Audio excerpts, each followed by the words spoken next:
Queridos, eu quero convidar a todos vocês que abram as suas Bíblias no Evangelho de Marcos, no capítulo 4.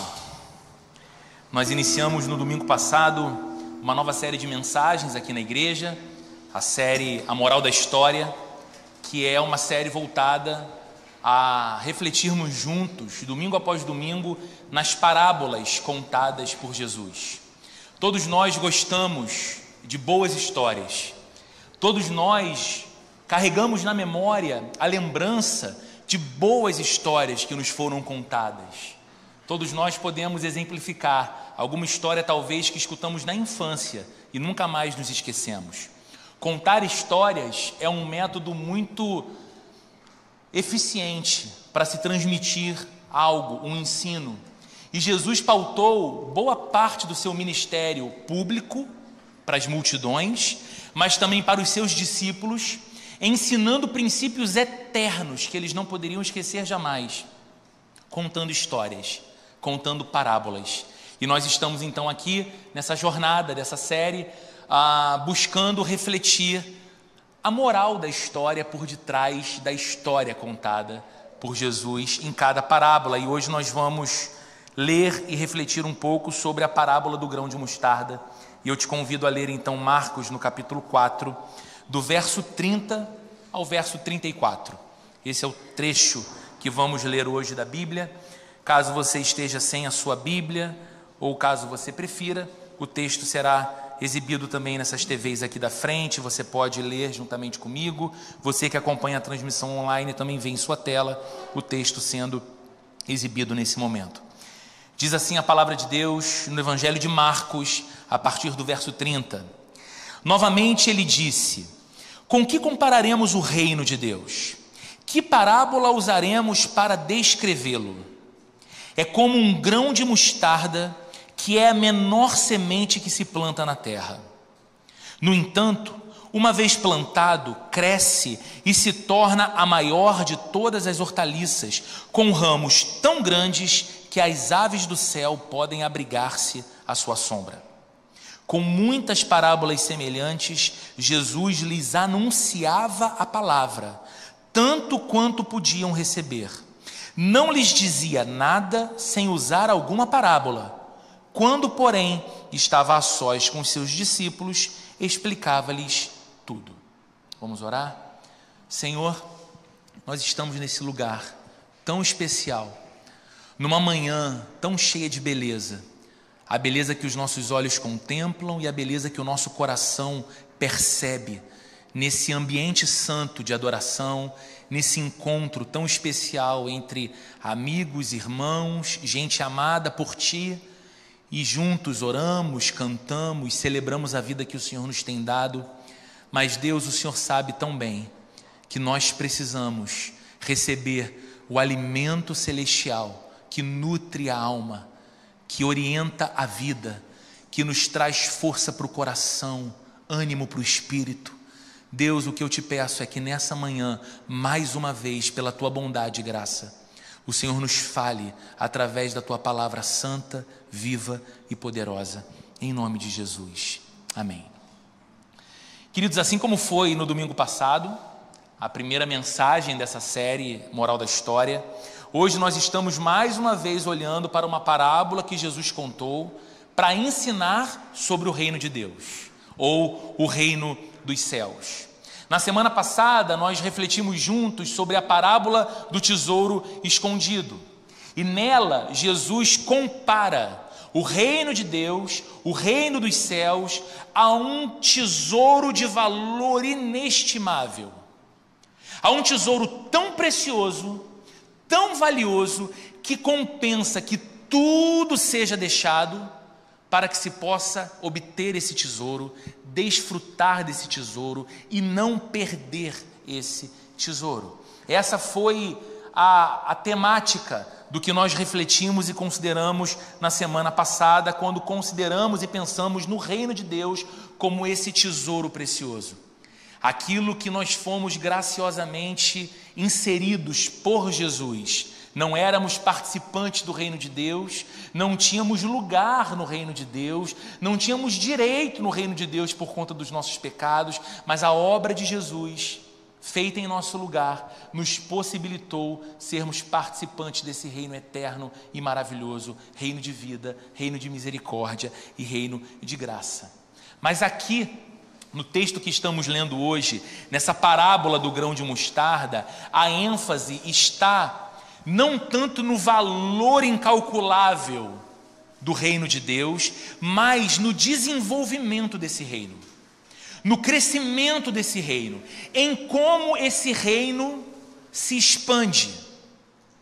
Lembre-se, Jesus inicia o seu ministério falando por onde passava que o reino de Deus era chegado, que ele estava então inaugurando a realidade visível desse reino de Deus entre os homens. Mas ali então estava o seu começo, o seu início. E assim como a semente ou o grão da mostarda que ele usa aqui como elemento de comparação, esse começo aparenta ser insignificante. Esse começo aparenta ser pequeno. Ele está dizendo que o reino de Deus entre os homens inicia assim. No entanto, e essa é a história da parábola que ele conta, esse reino cresce, esse reino se expande ao ponto de se tornar uma bênção, e uma bênção sempre crescente para todos aqueles que dele fazem parte. Vamos olhar para o texto com um pouquinho de calma mais uma vez. Só o verso 30, quando ele começa conversando com os seus discípulos. E esse é um momento muito interessante, porque Jesus alternava pregações para multidões, muitas vezes de dentro de um barco, na beira de uma praia, e as pessoas meio que se acotovelando na areia para escutar Jesus ensinar. Outras vezes ele falava aos discípulos, aos mais próximos do seu ministério, dentro de uma casa. É o caso dessa parábola que nós estamos lendo e considerando aqui nessa manhã. Jesus está ensinando sobre o reino de Deus aos seus discípulos, pessoas que ele estava chamando para andar com ele, e mais, ele estava inserindo esses homens e mulheres nesse reino de Deus. E aqui ele começa no verso 30 dizendo, o texto diz assim, novamente ele disse: com que compararemos o reino de Deus? Que parábola usaremos para descrevê-lo? Você lembra de um antigo comercial do canal Futura que dizia assim: não são as respostas que movem o mundo, são as perguntas. Um recurso muito comum para quem ensina é iniciar uma aula, por exemplo, não com afirmações, mas com perguntas. Perguntas que despertam o interesse das pessoas que estão ali sentadas, escutando o que um mestre, o que um professor tem a dizer. Esse era um recurso muito comum dos rabinos, líderes religiosos dos dias de Jesus. Eles queriam ensinar um princípio sobre Deus, sobre a lei de Deus, sobre a vida com Deus, e eles começavam as suas palestras ou as suas aulas fazendo perguntas à mente e ao coração das pessoas. Então a pergunta aqui, ela não revela uma dúvida, como se Jesus não soubesse exatamente de que maneira descrever o reino de Deus. Deixa eu pensar, como que eu posso comparar o reino de Deus? Como eu posso escolher aqui uma parábola boa para explicar a vocês o reino de Deus? Não, o que ele faz é lançar mão de um recurso para chamar a atenção dos seus discípulos, chamar a atenção de sua audiência. Porque Jesus considerava o reino de Deus e o seu crescimento, o seu desenvolvimento, algo tão maravilhoso e algo tão importante de ser compreendido, que ele queria que todos os discípulos prestassem a máxima atenção no que ele iria dizer. E é assim que ele captura o coração dessas pessoas. Ele lança essa pergunta: com que compararemos o reino de Deus? Que parábola eu posso usar para descrevê-lo? Quer dizer, há tanto significado no que Jesus tem a dizer, e não apenas sentido intelectual de modo que você possa dizer: olha que bela ilustração, não vou mais esquecer. Quando me perguntarem o que é o reino de Deus, eu vou explicar corretamente. Mas há tanto significado para a vida individual de cada discípulo de Jesus, assim como para a sua vida e para a minha vida, nessa parábola que Jesus tem a dizer, que ele chama a nossa atenção. Há tanto impacto real em saber exatamente o que é o reino de Deus, o que significa participar do reino de Deus, quais são os efeitos disso na vida, que Jesus não podia aceitar o fato de que os seus discípulos esquecessem do que ele tinha para falar aqui. Por isso ele conta uma história cativante. Por isso ele conta uma história que vira uma imagem viva na mente e no coração, e estamos nós aqui hoje falando sobre essa mesma história. A partir da figura simbólica de uma semente de mostarda, essa parábola, antes de tudo, descreve o começo humilde e pequeno do reino de Deus que Jesus estava inaugurando entre os homens. É isso que ele está falando com os seus alunos, com os seus discípulos. Olha o que diz o verso 31. É como um grão de mostarda, que é a menor semente que se planta na terra. Mais uma vez, Jesus se vale de uma cena absolutamente comum dos seus dias. Aquela era uma cultura do campo. Aquela era uma cultura em que as pessoas tinham não apenas o hábito lúdico de plantar e colher, mas a necessidade de sobreviver da colheita também, alimentando a sua casa, às vezes vivendo do rendimento de se comercializar aquilo que era plantado. E então, entre as sementes plantadas numa horta, a semente da mostarda era geralmente a menor delas. Então, proverbialmente, a ideia aqui é clara. A ideia indica, essa semente, esse grão indica qualquer coisa muito pequena em seu início. Qualquer início, qualquer começo muito singelo, muito frágil, muito discreto, pequeno. É o que Jesus está dizendo sobre o reino de Deus. O reino de Deus, que através dele havia chegado ao mundo. Por quê? Porque esse reino estava sendo representado por um pequeno grupo de crentes genuínos, discípulos de Jesus.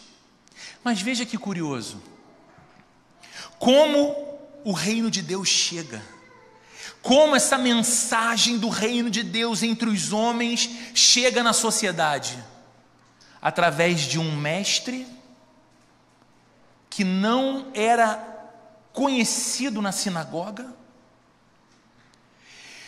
que chama para si discípulos que não fazem parte da nata da sociedade de Jerusalém daqueles dias.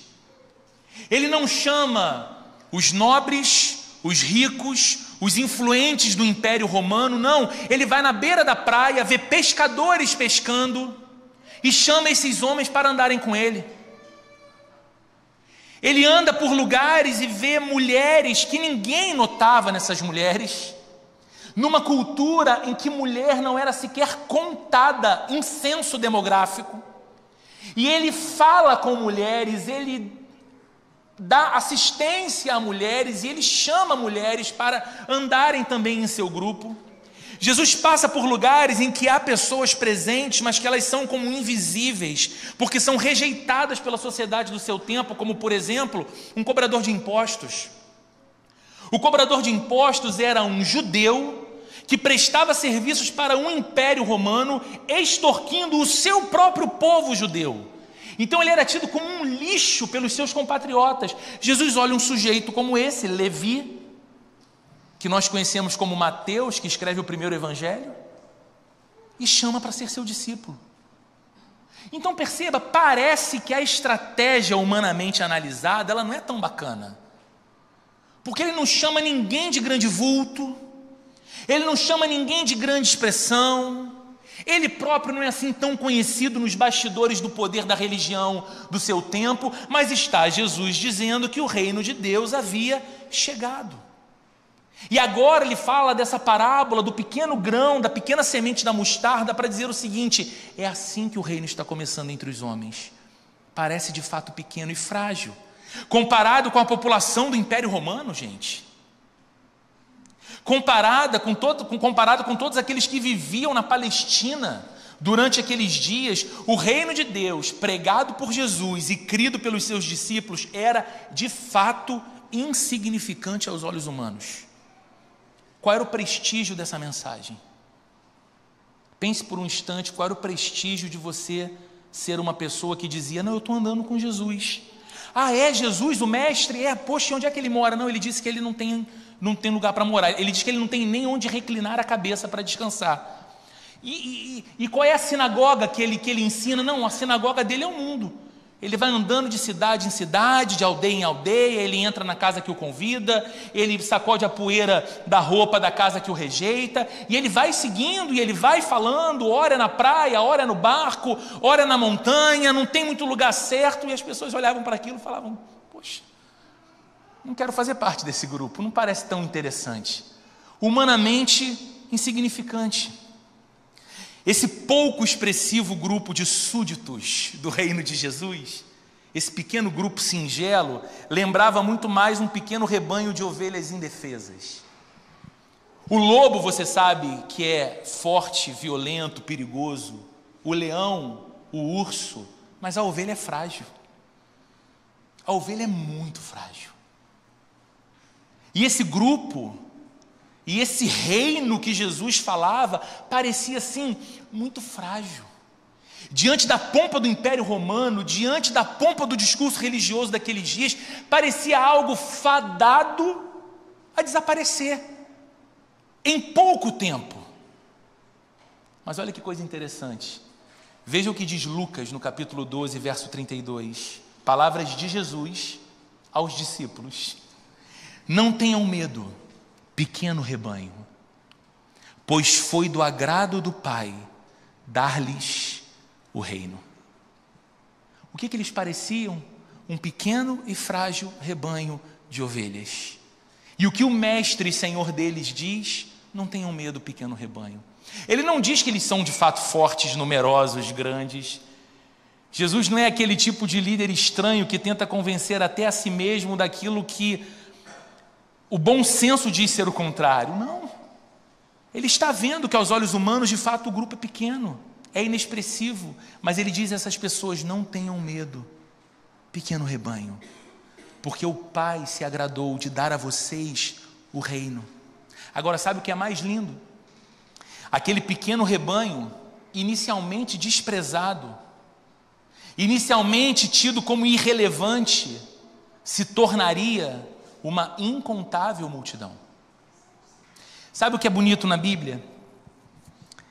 A gente consegue perceber os movimentos de Deus na história, Deus indicando aos homens aquilo que viria, depois a Bíblia nos mostrando como foi que aconteceu quando aquilo que viria veio, mas a Bíblia também nos conta o fim de todas as coisas.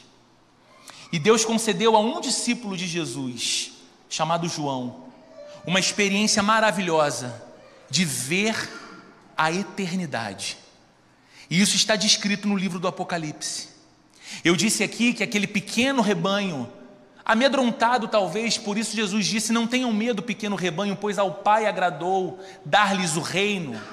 Olha o que esse pequeno rebanho se tornou, na verdade está se tornando, e o que esse pequeno rebanho se tornará, porque foi a visão que João teve da eternidade, quando eu, você, os discípulos de Jesus e todos aqueles que creram nele estarão reunidos um dia. Apocalipse capítulo 7, verso 9, palavras de João: depois disso olhei, e diante de mim estava uma grande multidão que ninguém podia contar. Aquele início insignificante, inexpressivo, desprezado pelo império, desprezado pela religião, de pessoas que não eram o centro da sociedade palestina dos dias de Jesus, tem em sua consumação e expressão final na eternidade isso aqui: uma grande multidão que ninguém podia contar, de todas as nações, tribos, povos e línguas, em pé, diante do trono e do Cordeiro, com vestes brancas, o que fala de sua pureza, porque o Cordeiro que eles adoram os purificou, trocou suas vestes sujas por vestes limpas e palmas nas mãos, folhas de palmas. Sempre que no passado um exército vencia, o general vencedor ou o rei de um determinado país entrava à frente do exército pelas portas da cidade, e o povo aclamava o rei e aclamava o exército, balançando ramos de palmeiras, folhas de palmas nas mãos, declarando a vitória do reino. João está dizendo que na eternidade o que ele viu foi uma incontável multidão daqueles que foram alcançados pelo Cordeiro de Deus. Eles tinham as suas vestes puras e eles tinham nas mãos o símbolo da vitória.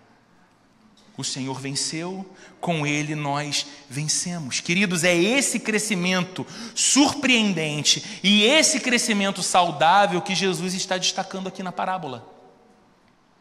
É esse contraste da semente quase sem expressão ou valor que se transforma numa grande hortaliça. Olha o que diz o verso 32.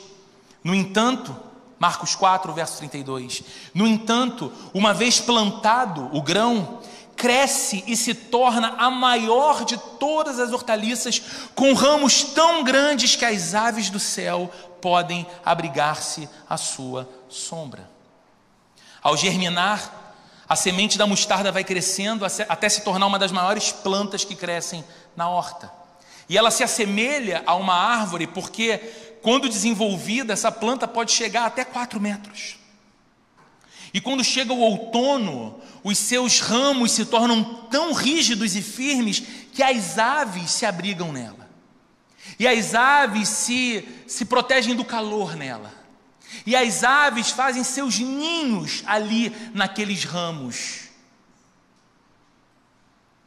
É um símbolo, é uma imagem.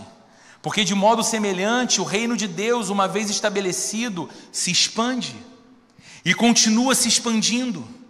E ele cresce, ele floresce, ele se torna firme ao ponto de se tornar uma base segura para que pessoas encontrem nele refrigério. Assim como as aves se abrigam do calor nos ramos dessa grande hortaliça, também no reino de Deus, homens e mulheres se abrigam do calor da vida, da temperatura alta das pressões, porque agora eles estão inseridos no reino de Deus, que refrigera a alma. Elas encontram uma base para a sua segurança. Não é que elas não sintam mais temor, não é que elas já não sintam mais a visita do desânimo, mas elas sabem que uma vez inseridas por Jesus no reino de Deus, elas fazem parte de uma nova espécie de existência, em que a realidade final não vem de um governo humano, não vem de uma condição meramente humana, mas a palavra final, a realidade final vem do trono celestial, do rei que reina, que governa sobre tudo e sobre todos. É na realidade do reino de Deus que nós fomos inseridos, e esse reino vai crescendo não apenas fora de nós, mas também dentro de nós, e nós vamos nos sentindo mais fortalecidos e mais seguros em nosso pertencimento a Jesus e a esse reino. Aliás, esse reino confere a nós identidade. Sei quem sou. E o que me define mais não é o extrato da minha conta, não é o quanto eu poupei na vida, não é em que família eu fui criado. O que me define a identidade não está mais naquilo que foram os meus pais, o que fizeram os meus avós, qual herança deixaram para mim, positiva ou negativa. O que me define não é mais o que eu faço profissionalmente, ainda que muitos aplaudam, e ainda que muitos expressem sorrisos para mim, eu sei que a duração disso tem a validade do tempo em que eu ocupo aquela posição naquele lugar. Não, nem mais isso define quem eu sou. Aliás, eu não sou definido mais nem mesmo pelo que eu fiz outrora, porque eu não posso mudar o que eu fiz. Eu sou definido pelo que Jesus fez por mim. E quando Ele me insere nesse reino de Deus, que é um reino de paz, que é um reino de esperança, que é um reino de amor e que é um reino de vida eterna, essa é a minha identidade final. Eu sou um filho de Deus. Eu sou uma filha de Deus. Isso me define. É um reino, queridos, que quanto mais cresce, mais pessoas Ele vai recebendo. Agora, imagine a dificuldade dos discípulos de Jesus em imaginar essa cena. Imagine os discípulos de Jesus ouvindo a parábola e pensando: ok, Senhor, eu estou entendendo. Esse grão de mostarda é isso aqui que a gente está vivendo. É essa sala pequena que a gente está aqui batendo esse papo e o Senhor está contando essa história para a gente. E essa hortaliça vai crescer, né? Então, o que será que vai acontecer? Eu acho que a gente vai entrar para a história da Judéia. Eu acho que vai acontecer um negócio tão forte aqui nessa região que ninguém nunca mais vai esquecer de Jesus e dos discípulos dele. Será que o que Jesus está falando assim vai crescer, uma mensagem tão abrangente ao ponto de, sei lá, vai que chega em Jerusalém? Ele não deve estar falando do Império Romano todo. Você imagina os discípulos pensando na realidade do que eles viam, na realidade do que eles viviam? Você acha que eles conseguiam mesmo imaginar? Até quando Jesus disse: olha, vocês vão receber o Espírito Santo, e com o Espírito Santo vocês vão receber capacitação para serem minhas testemunhas. E vocês vão ser minhas testemunhas na Judéia, em Samaria, em Jerusalém e até aos confins da terra. Jesus contava a parábola dessa, né, gente? De repente era uma metáfora. Ele não estava sendo assim tão literal. O mundo todo, a terra toda, todos os povos. Certamente a imaginação limitada dos discípulos não os permitia atingir a abrangência total disso. E veja, queridos, se o mesmo não acontece com a gente. Nós não somos essas pessoas que podemos dizer: não, claro que eu sei as palavras de Deus, eu conheço as promessas de Deus. Não, claro, Jesus disse: eu estarei com você todos os dias até a consumação dos séculos. Ou seja, a presença dele ao meu lado é garantida. E a gente naturaliza isso, ou de alguma forma a gente torna isso um conceito cognitivo, está na nossa mente, mas nós não conseguimos medir o impacto profundo e concreto dessa realidade. Jesus está comigo. Ele não ficou pendurado numa cruz, Ele não ressuscitou e apenas subiu aos céus, Ele garantiu a sua presença espiritual ao meu lado todos os dias.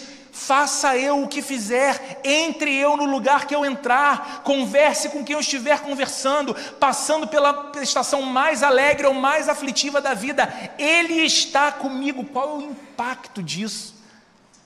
A gente não consegue medir. A gente não consegue medir. Então, para aqueles que inicialmente ouviram a parábola, ela estava dizendo o seguinte: tenham paciência.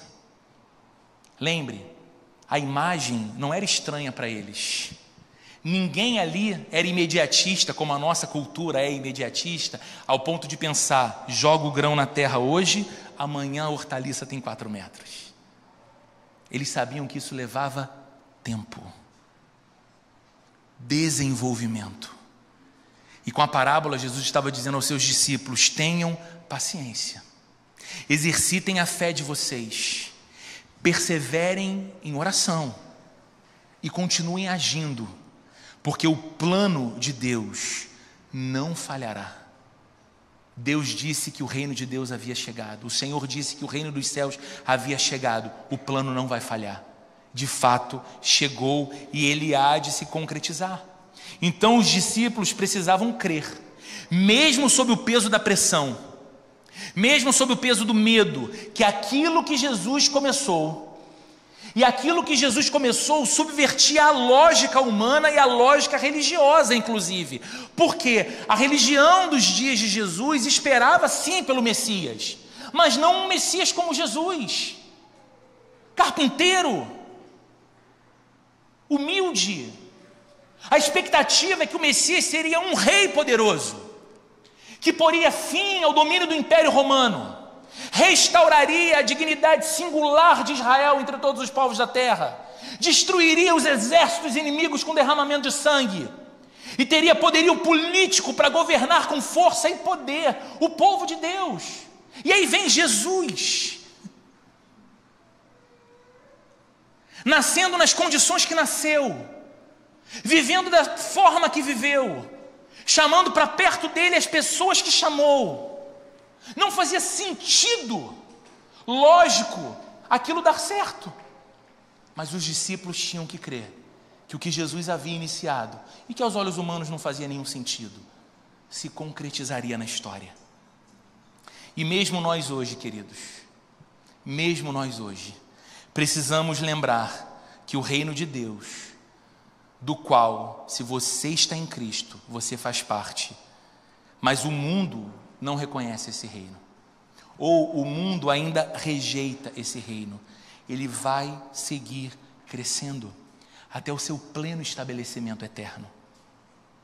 E nós, como discípulos de Jesus hoje, precisamos crer nisso, que esse reino segue crescendo. Onde? Em nós.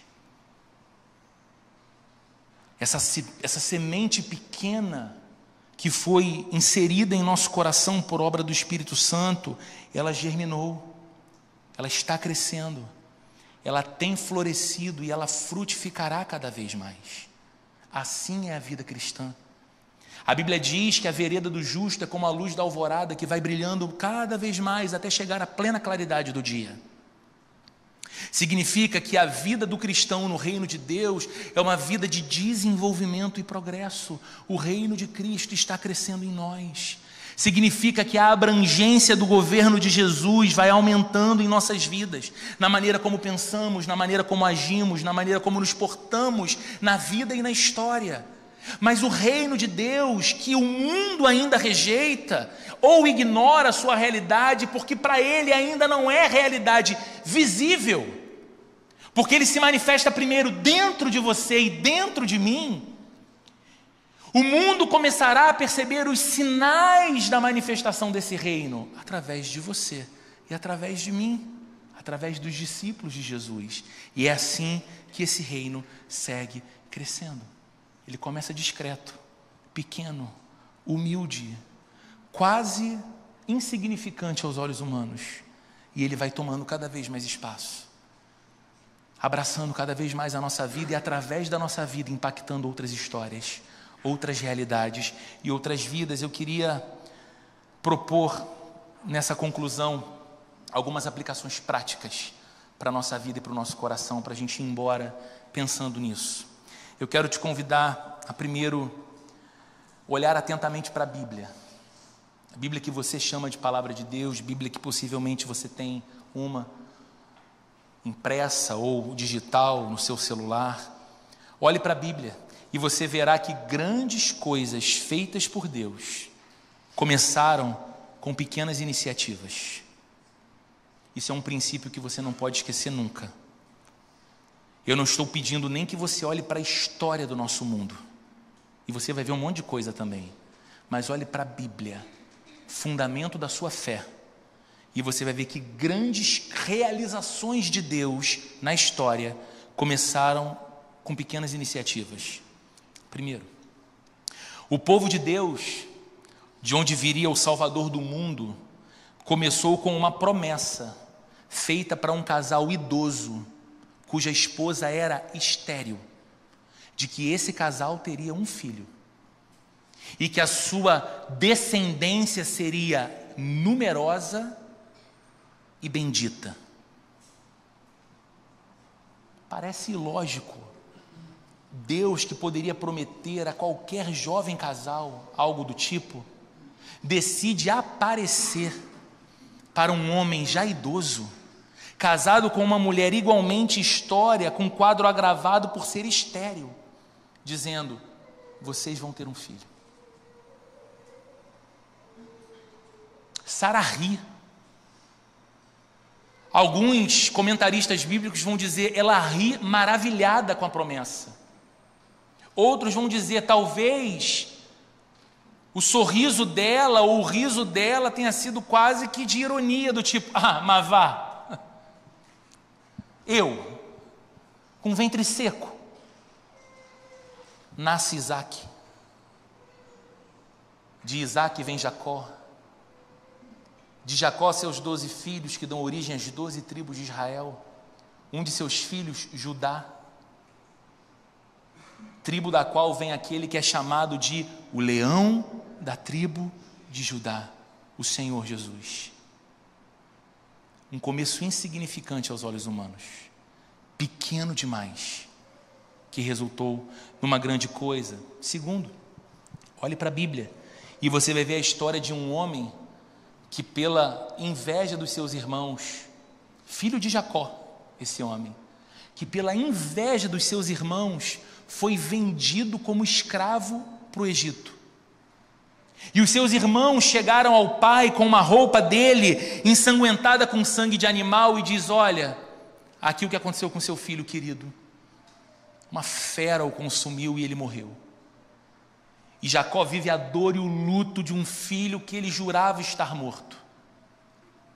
Esse filho de Jacó, levado para o Egito para ser um escravo, tem uma jornada de vida tão estranha que ele chega a se tornar a maior autoridade política do Egito.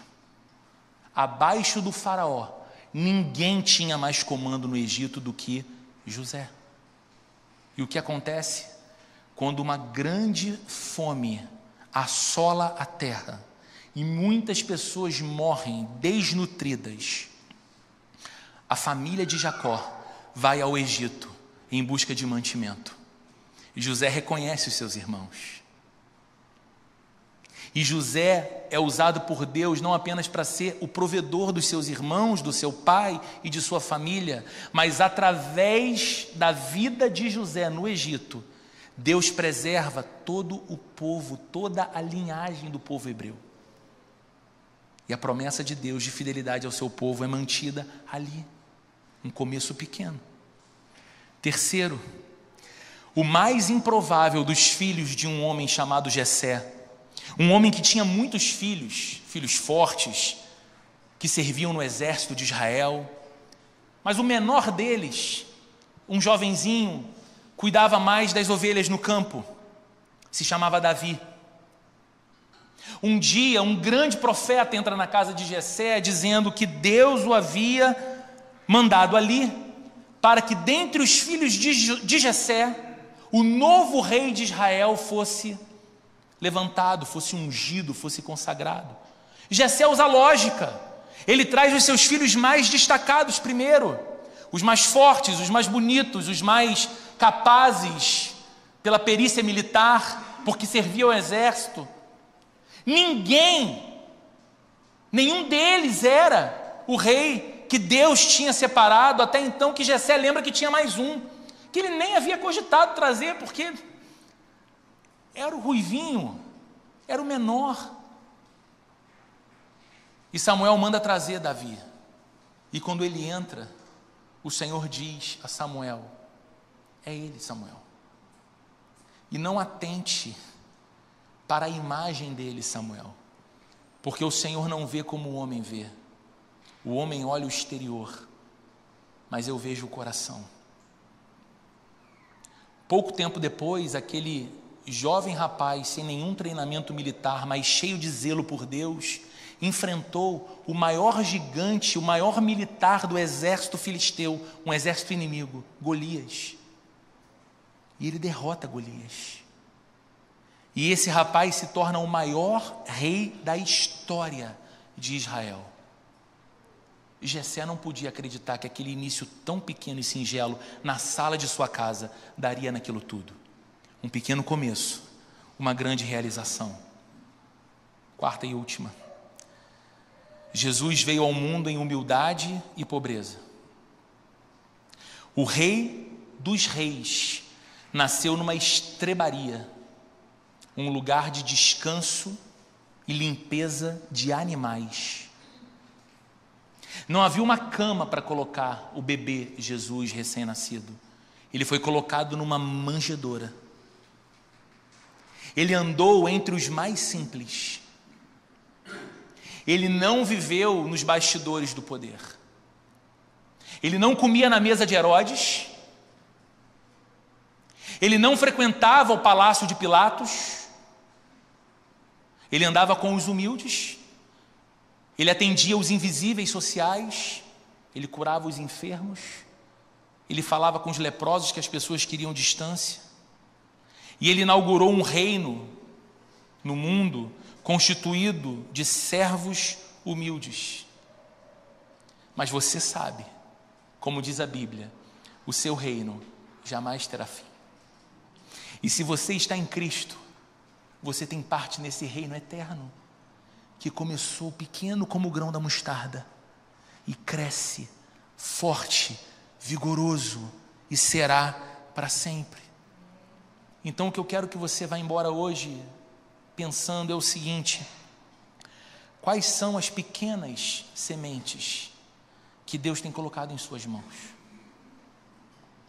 Quais são os pequenos começos, às vezes aos olhos humanos, inexpressivos e insignificantes, mas que Deus, porque você está no reino de Deus, tem colocado em sua mão, te pedindo para atentar não para o tamanho da semente, mas para a mão que te deu a semente para semear. Quais são as pequenas sementes que Deus tem te dado para semear no seu casamento? Porque se você vive uma vida real como eu vivo, o seu casamento é diariamente desafiado como o meu é. E nós vivemos num mundo que estabelece as novas regras diariamente sobre como um casamento é ou deveria ser. E às vezes, à luz da sociedade, as nossas pequenas sementes do reino de Deus, semeadas no solo do nosso casamento, são insignificantes, quem sabe risíveis. Por que você ainda tenta? Por que você ainda quer? Por que você não faz o que todo mundo faz? É muito mais fácil, vai te dar muito mais prazer. Ninguém vai ver, ninguém vai saber, mas há um rei sobre a sua vida, que te colocou em seu reino, e tem te feito olhar para o seu casamento não como uma hortaliça já pronta e grande e forte, mas como uma pequena semente ainda, que Ele fará crescer. Você tem desprezado essa semente pequena? Fui eu que pedi o alarme, para dizer, chegou a minha hora de acabar. Estou brincando, não foi, mas é até oportuno. Quais são as pequenas sementes que Deus tem colocado em sua mão, na sua vocação como pai e na sua vocação como mãe? Há coisas que só você pode semear no coração do seu filho. Acredite, a igreja, ela é colaboradora no que diz respeito aos filhos pequenos. A igreja, ela é colaboradora do ministério dos pais. Nunca inverta isso. Nunca pense que a responsabilidade da evangelização do seu filho, da vida de oração do seu filho, do amor pela palavra de Deus em seu filho, é uma responsabilidade primeiro da igreja. A igreja te ajuda. Quais são as sementes que você tem semeado no coração do seu filho? Com relação à fé, à oração. O que você quer que cresça no coração do seu filho? Você quer que o seu filho ou sua filha cresçam vendo que o pai e a mãe são sim seres humanos falhos e imperfeitos, mas seres humanos que confiam sobretudo em Deus e que priorizam acima de tudo a Deus e a agenda do reino de Deus? Ou você quer que o seu filho cresça aprendendo que é até importante ir na igreja no domingo, mas o que salva é o dinheiro, o que salva é a carreira profissional, o que salva são os relacionamentos de um bom networking? Quais são as sementes pequenas que Deus tem colocado em sua mão para semear na vida do seu filho, na vida da sua filha? Quais são as pequenas sementes que Deus tem colocado em suas mãos para semear no seu trabalho ou em seus projetos profissionais? Sabe, eu sei que uma coisa que nós lidamos o tempo todo na vida é com receio. O receio de dar errado. Nós receamos muito o fracasso, não é? Todos nós. E todos os dias. Então, muitas vezes é muito mais tentador para nós a permanência num lugar cômodo, em que nós já garantimos alguma coisa, do que o risco do incerto. E às vezes o risco, quando é só loucura, você tem que frear mesmo, porque é só loucura. Você está sendo tal qual louco. Agora, às vezes, o que humanamente falando é risco, é Deus mostrando para você uma fotografia apaixonante de um futuro que para chegar vai dar trabalho ainda. Mas Ele é contigo. E aí você olha e diz assim, mas as minhas sementes são muito pouquinhas. Elas são muito pequenas ainda, Senhor, isso aqui. Alguém bocejar do meu lado, a semente voa. Só que Deus está te dando sementes para semear.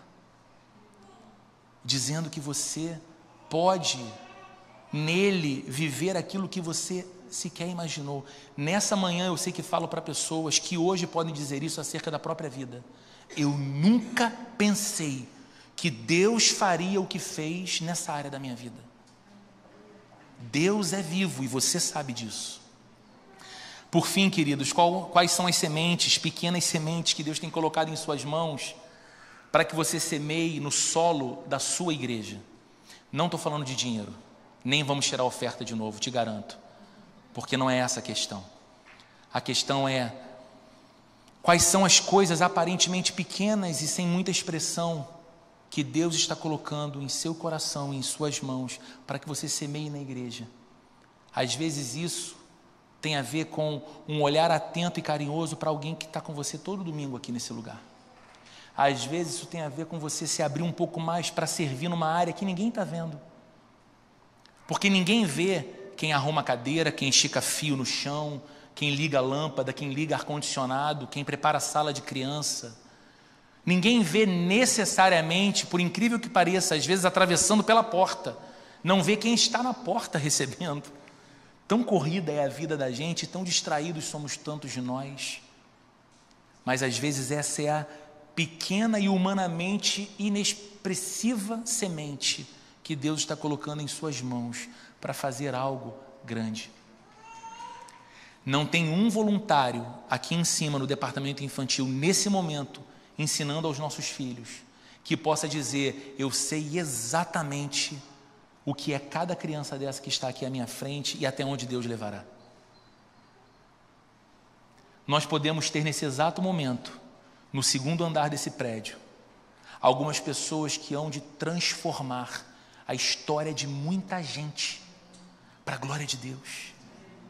E elas estão sendo ensinadas em Bíblia por um de nós, que abriu mão do conforto de ficar sentado durante o culto para servir. Ninguém é capaz de medir até onde pode chegar a semente semeada por pessoas que investem num grupo muito pequeno de adolescentes de uma igreja, por exemplo. E você atenta não para o número, mas para o coração daquelas pessoas.